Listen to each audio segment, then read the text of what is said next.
Brought to you by Global St. Angelo's Venture Funding.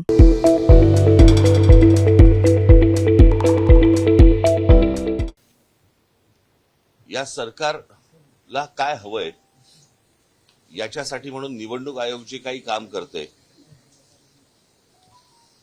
याच्यामध्ये काल त्यांनी एक नवीन नोटिफिकेशन काढलं की आज मतदानाच्या आदल्या दिवशी तुम्ही 5 वाजेपर्यंत मतदारांना भेटू शकता।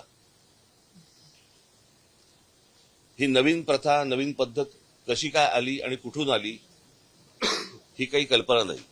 आणि आजच कशी अचानक आली, जी विधानसभेला का नव्हती, जी लोकसभेला का नव्हती, जी अगोदरच्या कुठच्याही निवडणुकांना का नव्हती, ही आत्ता कशासाठी आली। आणि त्याच्यात त्यांनी सांगितलं की तुम्ही मतदारांना जाऊन भेटू शकता पण पत्रकं वाटू शकत नाही, मग कदाचित पैसे वाटू शकता असं त्यांना म्हणायचं असेल। ही मुळात मुभा मिळाली का, दिली का आणि हा कायदा बदलला का, हे नव्याने या सगळ्या गोष्टी ज्या आणल्या जात आहेत ह्या कशासाठी आणल्या जात आहेत। ह्याच्यातली अजून एक दुसरी गोष्ट, आता त्यांनी एक काहीतरी पाडू नावाचं एक काहीतरी मशीन आणलंय, प्रिंटिंग ऑक्झिलरी डिस्प्ले युनिट। हे कोणत्याही राजकीय पक्षाला सांगितलेलं नाही, कोणत्याही राजकीय पक्षाला दाखवलेलं नाहीये। मला असं वाटतं आता उद्धव ठाकरेंच्या पत्रावरती निवडणूक आयोगाला हे पत्र गेलेलं आहे की हे तुम्ही आम्हाला कधी दाखवलं नाही, हे नवीन काय युनिट आणलंय तुम्ही, हे लोकांनाही माहिती नाही, जनतेलाही माहिती नाही। आणि हे नव्याने तुम्ही आता हे त्या ईव्हीएम मशीनला लावणार आहात, हे काय मशीन आहे, म्हणजे हे दाखवावं, सांगावं इथपर्यंत पण गेलेलं नाहीये निवडणूक आयोग। जे त्यांना हवंय ते करतायत, ते वाघमारे ह्याच्यावरती उत्तर द्यायला तयार नाहीयेत। अर्थात आताच्या सरकारने हा वाघ कधीच मारून टाकलाय, त्याच्यामुळे त्यांच्याकडनं काही अपेक्षा नाहीयेत, परंतु ही कोणती प्रथा आणि कोणत्या गोष्टी या महाराष्ट्रामध्ये चालू आहेत आणि निवडणुकीच्या तोंडावरती रोजच्या रोज हे कायदे बदलत आहेत, हा काय प्रकार आहे। मला असं वाटतं की पत्रकार म्हणून तुम्ही देखील ह्या गोष्टींचे प्रश्न त्यांना विचारले पाहिजेत, जनतेने पण विचारले पाहिजेत की हा काय प्रकार सुरू आहे तो।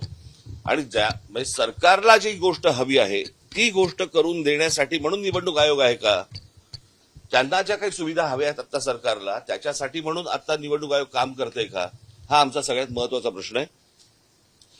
आमच्या दोन्ही पक्षाच्या, सर्वच इतर राजकीय पक्षांच्या, माझे सहकारी जे काम करणारे आमचे सगळे जेवढे सहकारी आहेत, शिवसैनिक आहेत, महाराष्ट्र सैनिक आहेत, या सगळ्यांना आम्हाला सांगायचं की सतर्क राहा, की तुम्ही आपल्या विभागामध्ये, आपल्या बूथवरती कोणकोणत्या गोष्टी चालू आहेत याच्यावरती तुमचं लक्ष असलं पाहिजे।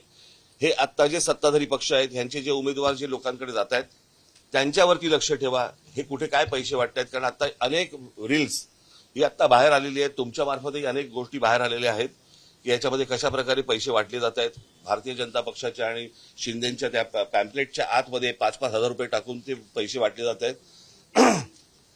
त्यातल्या आनंदाच्या अनेक काही गोष्टी आहेत की ज्याच्यामध्ये लोक नाकारतात पण आहेत, ही पण एक आनंदाची गोष्ट आहे। परंतु या सगळ्या गोष्टींसाठी हारलेली गोष्ट पुन्हा जिंकण्यासाठी म्हणून निवडणूक आयोग सरकारला मदत करतंय, हे हा आमचा निश्चित आरोप आहे निवडणूक आयोगावरती। आणि मला असं वाटतं की जनतेने आणि शिवसेना आणि महाराष्ट्र नवनिर्माण सेनेच्या पक्षातल्या सर्व आमच्या सहकाऱ्यांना महाराष्ट्र सैनिकांनी आणि शिवसैनिकांनी सतर्क राहावं, एवढंच फक्त सांगण्यासाठी आज तुमच्यासमोर आलो।